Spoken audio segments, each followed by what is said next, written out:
Greetings, ladies and gentlemen. In today's video, I bring plenty of exciting updates, so don't forget to subscribe to our channel. The Los Angeles Chargers received some promising news about 2 weeks ago, almost exactly at this time. This brings relief to the team's fans, who have been seeking something to reignite their excitement, especially since the free agency period hasn't been all that thrilling. However, it is in the draft that the real action happens, and there's a clear expectation that a well-defined strategy will be followed to ensure the success of this process. In fact, there's positive news for the Chargers. It would be interesting for viewers to leave in the comments their guesses about where LaDainian Tomlinson, along with Drew Brees and Junior Seau, studied. While the location of two of them is known, there is still some uncertainty regarding Junior Seau's university. This mystery will be addressed throughout the video, with the intention of clearing it up at the end. Get ready to be surprised if we manage to solve it. Now, let's explore the first good news, which might seem a bit unusual, but I ask that you be patient. Rumors have emerged about Tyreek Hill, mentioning a possible trade between him and the Chargers, especially in light of the recent personal challenges he has faced. However, this is not the positive news. The good news is the clear perception that this player should not be underestimated. He has already surpassed his peak performance level. While he still has a few good years of play ahead of him, this situation serves as a warning that he also represents a source of complications, full of personal issues and obligations. It's wiser to move forward with this reality in mind. At present, there is a positive aspect regarding one of the teams. An evaluation of the franchise has been made as the NFL draft approaches, and the aspects discussed are quite intriguing. A significant loss of an athlete to the rival team stands out, but this seems manageable. Additionally, the defensive line has been weakened by the loss of two relevant players, who are in the later stages of their careers. The secondary should remain stable, although a bit of support in that area would be welcomed. As the draft approaches, it is interesting to note the conversations surrounding the teams. The departure of an athlete is significant for the opposing team, but this situation seems to be somewhat downplayed. Moreover, the defensive line is facing difficulties due to the aging of two players. The secondary may hold steady, but extra help would be appreciated. Currently, the internal defensive line appears to be underperforming, raising questions about the tactics employed by the team in this area. On a more positive note, the team has managed to renew the contracts of two players, which isn't a bad decision, but neither of them brings a significant impact to a receiving group that finished in 19th place in last year's evaluation. This overall situation creates a somewhat unfavorable atmosphere. However, there is some good news. In recent weeks, one player has been standing out and is now considered the primary receiver, with an impressive 429 second time in a 40-yard dash. Despite this performance, his projection remains at the 20th position, which is surprising given the context in which the team finds itself. The first good news is that he could either drop and take another more talented player with him, or potentially fall into the team's hands, offering an immediate solution to their receiving difficulties. This could effectively address concerns regarding offensive threats and attack options.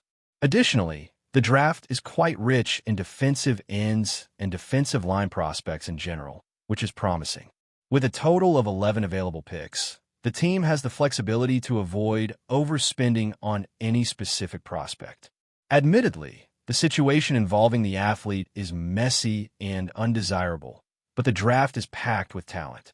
Looking ahead, there are exceptional receivers available, such as a player from Washington State, another from Utah State, along with a standout from Ole Miss and another who stands out among the top receivers. A player from Oregon also adds to the variety of offensive options, and a number of defensive line prospects in this draft is quite significant. With the draft approaching, it's possible to look at the Chargers from different perspectives, creating a certain ambiguity about their current situation. However, let's focus on a piece of good news. On day 3, specifically in rounds 4 through 7, the Chargers have the opportunity to select Dante Thornton Jr. from the University of Tennessee. The anticipation for the next steps is building. Returning to the topic, we know that day 3 is reserved for rounds 4, 5, 6, and 7. The Chargers have the chance to secure Dante Thornton Jr., who recorded an impressive time of 4.34 seconds in a speed test. He ranks in the 93rd percentile in target depth and the 97th percentile in yards per route from the previous season. This player is agile and has a robust frame. Again, we are in the final stages of the draft, indicating that there are many players capable of exciting the Chargers fans. It's essential to remember, and perhaps we don't do this often enough, the reason for the excitement generated by Jim Harbaugh. He has a unique gift for leadership, managing to take a team to the playoffs even with limited resources, playing efficiently, and maintaining a strong defense. The Niners did something similar, accumulating about 13 wins, reaching the NFC Championship and later the Super Bowl. When he took over Michigan, he began to compete intensely against Urban Meyer's strong Ohio State team. Initially, he faced difficulties and many questioned his ability. However, how did they manage to be in these contests? Michigan didn't have major stars, while Ohio State boasted a team full of talent, and still, the competition was fierce until the end.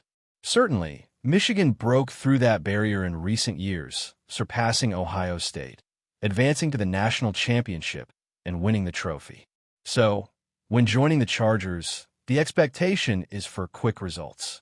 With a competent coach, everything seems to fit, and the options in the draft are vast. The depth of this selection is evident, and Tyreek Hill should not be underestimated. That's impressive. Junior went to New Mexico. I'm not sure if it was the University of New Mexico or New Mexico State, but I'll check as I really enjoy learning about this. I won't comment on it at this moment, so if you can help me in the comments, I'll be grateful. Junior college, how fascinating. I apologize, I made a mistake. Why didn't I think of that earlier? What am I doing? That was a silly slip-up. I tried to be clever and ended up getting confused.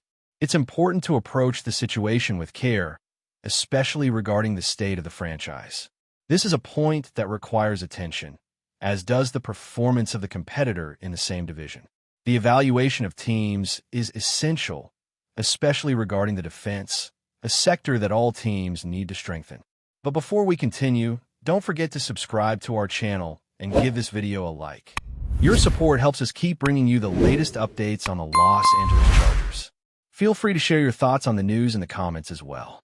Was bringing Mike Williams back to the Los Angeles Chargers a heartfelt reunion, or a desperate attempt to cling to the past?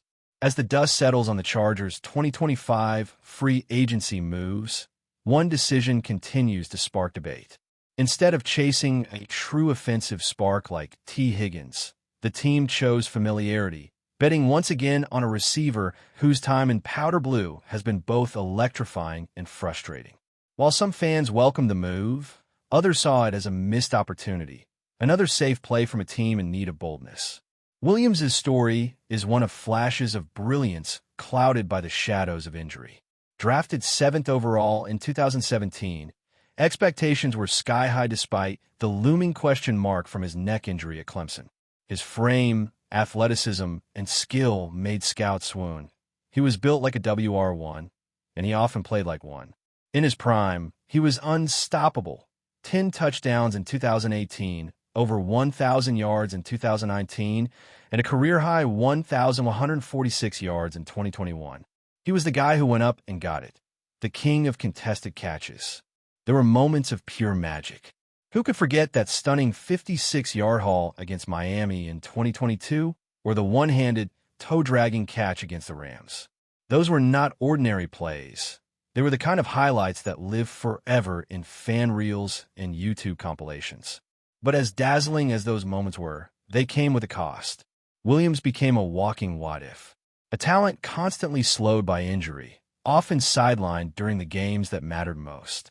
The pain is still fresh for fans who remember Week 18 of 2022, when Williams, already battling back issues, was inexplicably played in a meaningless game and suffered a brutal injury that took him out of the playoffs. Since then, his career has felt like it's hanging by a thread.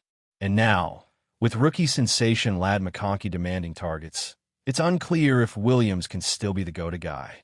The skills remain, yes, but the dependability? That's become harder and harder to trust. In the end, The Chargers may have chosen sentiment over strategy. Williams has chemistry with Justin Herbert, sure, but is that enough? This team needs more than nostalgia. It needs firepower, consistency, and health. If Williams can stay upright, he could complement a rising star. But if the past is any indication, betting on him alone feels like wishful thinking.